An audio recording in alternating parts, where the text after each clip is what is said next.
Hi guys, welcome to T-Favors TV. We are back again with the latest gossip. Nyaya dziri kupisa dziri kutenderera pasocial media. Chikonzero chaita kuti Baby Don atange kupenga tazochiwana guys, tachifambira nyaya dzakuita dzifambira. Zviri kunzi Baby Don chinhu chakuita kuti atange kupenga futi inyaya yekuti adzokera futi kuita se kunyaya yekunoita se yekusuta madrugs guys. Unongoziva mega Baby Don akambowanikwa futi achipenga mumastreets akatakurwa akabetserwa namaititi. Saka this time zviri kunzi adzokera again kumadrugs. Saka akumupengesa because pane mavideos ari kutenderera pasocial media achiita kunge ari kuchema.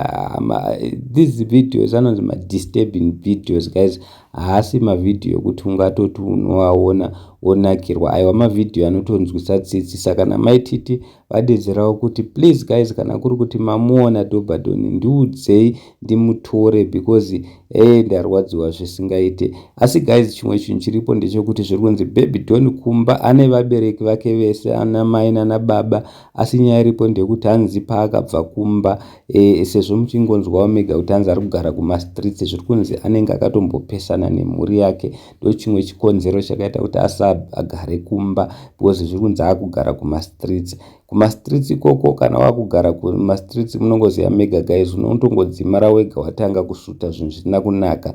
Saka ndo nyaya iripo. Zviri kunzi Baby Don akusuta futi adzokera kunorovazvi madrugs plus futi kumba akadzingwa, haana kubva zvakanaka. Ndo zvikonzero zvikuita kuti aonekwe mazuva ano achitenderera pasocial media achiita mawrong reasons, zvinhu zvisina kunaka. But munongoziva mega haakuzviita kwete kuti nekuda kwake, but ezvinezvi nyaya iripo ndekuti zviri kunzi akupenga. Saka kana munhu akupenga guys, munongoziva anongoita nezvimwe zvinhu zvasisingafungidzire. So handizivi guys munoti kudi. Please comment down below mutiudze kuti kana akazoendeswa kuri bhambo azodzokera here because akamboendeswa namaititi before.